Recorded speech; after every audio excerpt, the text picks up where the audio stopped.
machines we create. We work with a whole bunch of partners.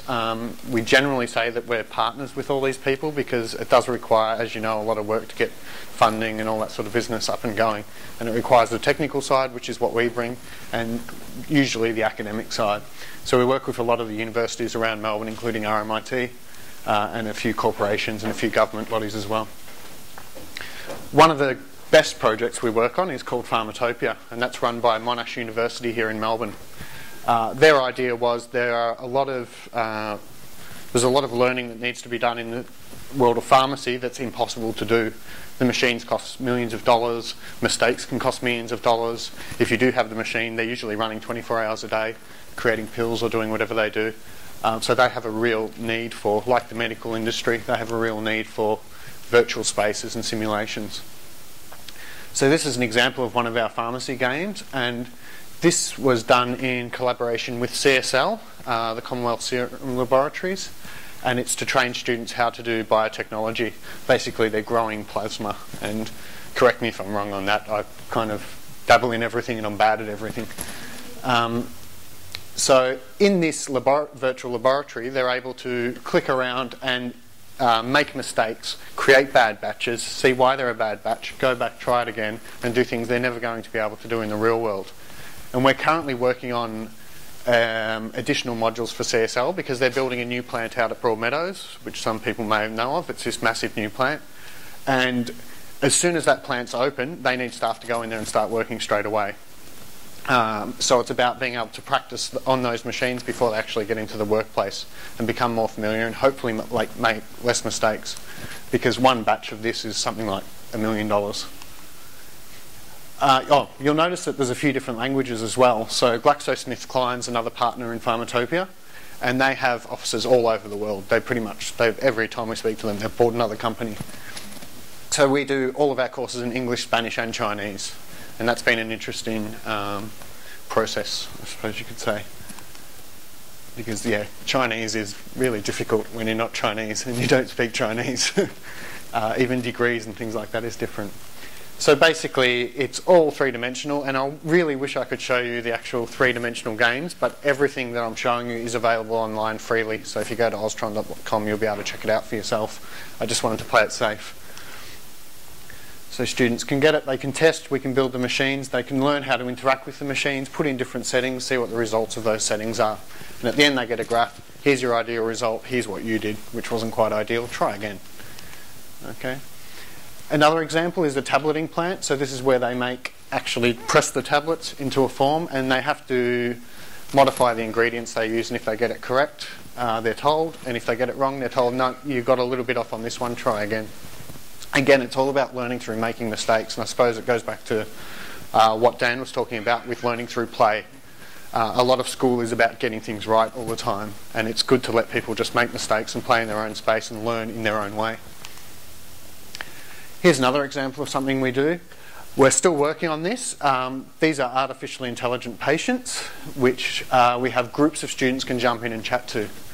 The idea behind this was that pharmacy students and medical students would jump into these rooms together and both help to diagnose the patients, because it's logistically impossible to get the medical and pharmacy students together. They're in a different school, they're both flat out. But the idea was they could do this online, and it was for interprofessional learning. So it was to learn for the doctors to learn how the pharmacists think, and the pharmacists to learn how the doctors think. And you can go through and you can ask her what happened and what drug she's taking and how she's feeling, and she'll answer, and her sister will help out as well. One of the big issues we've had with this, I think it's really cool and fantastic technology, but doctors and pharmacists don't tend to have a lot of spare time, and we've had real trouble testing. We've had probably 100 students through so far. I'd say we probably need another 200 students through before we've got the bots responding properly and knowing every answer to every question. Because, yeah, another issue is there's a lot of international students in those two courses. So the ways that some of the questions get asked are just unimaginable. And you really have to just sit there, and every time students trial it, we sit there at the back end and go, oh, yeah, we didn't know how to answer that, and we fix it. So it's a bit like Siri, but on a much, much, much smaller level, and that's what makes it difficult. Siri's got all this data coming into them from all over the world. They've got a very easy job. We don't have the data yet. Here's another example. This is for Canberra Institute of Technology. It's not the most up-to-date shot. We've done a few occupational health and safety scenarios where you can walk around gymnasiums and hospital rooms and spot hazards. And we've also just completed an insertion of an IV tube into a patient. So you basically go through the whole process of you get a prescription, you have to set up the IV tube, choose the right fluids, all that sort of business, and connecting kit, set it all up, set the actual pump on the side, and then let it go. And we're working to expand that next year. The white card game is something we just completed this year. Was supported by the NBN and Victoria University administered the project.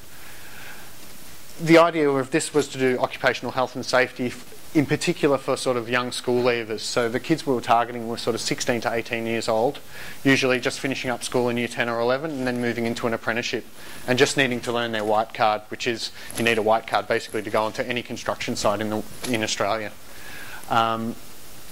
Victoria doesn't let you do the white card online at the moment. Every other state in Australia does. So we're kind of really trying to push a bit of a different agenda there, and I don't think it's going to happen, to be honest. But this has just been used to supplement training in Victoria. The idea is that the students can go through, it's just like a first-person shooter basically, but instead of shooting, they're going through finding hazards. If they miss a hazard, the person dies a horrible, gruesome death, which the kids love, and end up deliberately killing people. They have to put on the right safety gear. If they haven't got the right safety gear as they go into an environment, the same thing happens, they die. So what we're doing with the game is, A, it's too dangerous to put these kids into the situation, into real unsafe situations. They do each other enough damage as it is. And B, it's just too expensive and you couldn't set up this sort of scenario anyway. And this allows the kids, again, to make mistakes and learn through play and learn through making mistakes instead of having to get things right all the time. Learning the consequences, not just being told. And in this, you actually have a fire at the end, so you have to evacuate to the correct location, or again, you die and you have to start again. We've trialled this twice. The first time the kids tried it, most of them got over sort of 70–80%, and we were hoping 70% we sort of considered as a pass based on what the test was. One really interesting thing was that a lot of the kids, as soon as they finished, they said, I got 70%, restart, I'm going to get 100 this time. Now, you'd never see a kid do that with the other occupational health and safety tests that they give, the paper quizzes. It's not a chance. Another thing was the teachers. The teachers in construction, I remember the first time I went in to speak to the Victoria University School of Construction, this big gruff bloke, and it might have been him or someone who looked like him, stood up and said, tell me right now why this isn't a waste of my time. And just, I stood there and went, oh, well, it can help you. We're here to help you. We're here to make your job easier. And it's taken sort of a year or two of working together, and there was a lot of teachers there who have supported us, but even the other ones have been won over now because they've seen these kids using it, they've seen that it's useful, they've still been able to walk around the room and be useful as teachers, which I think is one of the greatest fears, is that they're going to be put to the side. But now they could see, no, I can still walk around and suggest things and say, well, why is that unsafe? And I can still be a teacher. It's just another tool that they can use to help. And it certainly beats the death by PowerPoint they usually go through. So usually they're just going through, and this is about identifying, reporting and controlling hazards. So they go through these 3 steps, and that's what the white card basically teaches. Here's how you deal with hazards. And the results at the end show what they got right, what they got wrong. And we also embedded a survey at the end just to make sure. I'll get going. Here's another one we just worked on recently for ACMA. They do boat safety around Australia, and we just did a little prototype for them. But the idea was that people wanting to test their, again, it's kind of OH&S, I think it's water safety is what they'd call it, could do it online in a program. So they can go in, what sort of vessel are you using, what safety equipment, what licence do you require, and then they can even go for a bit of a drive, and if they drive on the wrong side of buoys, they might get sunk by a rock. If they drive in the wrong, if they drive in a shipping lane, they might get fined, things like that. 3DE Sim is a collaboration between Victoria University and RMIT, which I don't think many RMIT people would know about yet. It's just a prototype at the moment, but the idea of this is it's 3D energy efficiency simulator. So we're starting basic, we're starting with a bungalow, and building design and engineering students can both essentially design their own bungalow with windows and different types of walls and things like that, and see how energy efficient that building would be, and see what the difference is if they flick it 90 degrees to the right, or if they take a window off the side there, or if they use different types of insulation. So they can go through, do all these different settings: floors, walls, roof, windows, air seals and energy. And in future we're going to even add, it'll be a multi-storey residential building, and you'll be able to add in appliances and things like that as well. So you can pretty much design your house, figure out the energy efficiency of it before you go ahead and do it. And just some examples of the interface.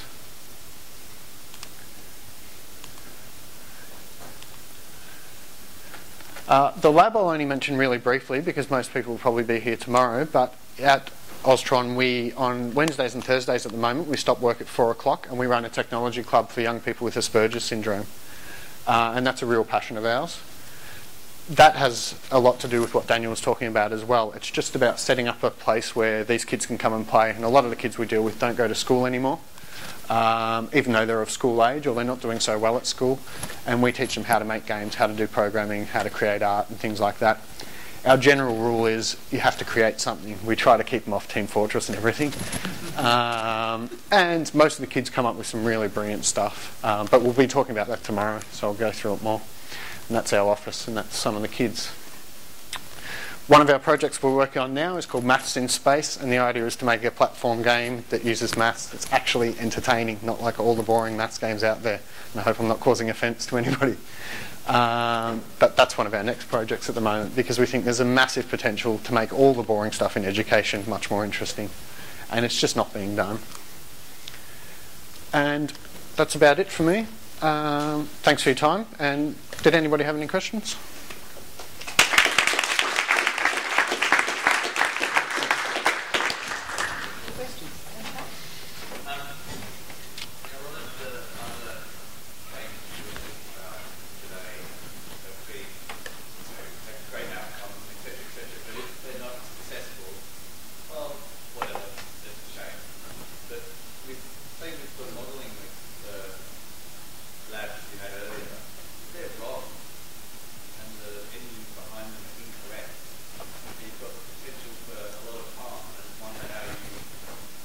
Definitely. We are always keen. The one thing we are is we're the technical experts and we're the Unity experts, and we always work with a content expert. We did have an example with GlaxoSmithKline where they come to us and we just put a number on a meter, that it was something like, I think that the tablet machine was mixing for 60 minutes, and it wasn't meant to mix for 60 minutes. Someone just put that there just because it was a digital display and they thought something better be there. It was meant to be 12 minutes or something. And they had people in their laboratories actually going and setting the machine for 60 minutes. Even though it wasn't a desired, we weren't trying to teach that. It didn't have anything to do with what we were doing, so we had to go back and change that. So I guess we have to pay exactly the same care and take the same sort of diligent approach as anybody doing training in those areas. But yeah, you're right, there is a lot of risk involved, particularly with the pharmacy. One more?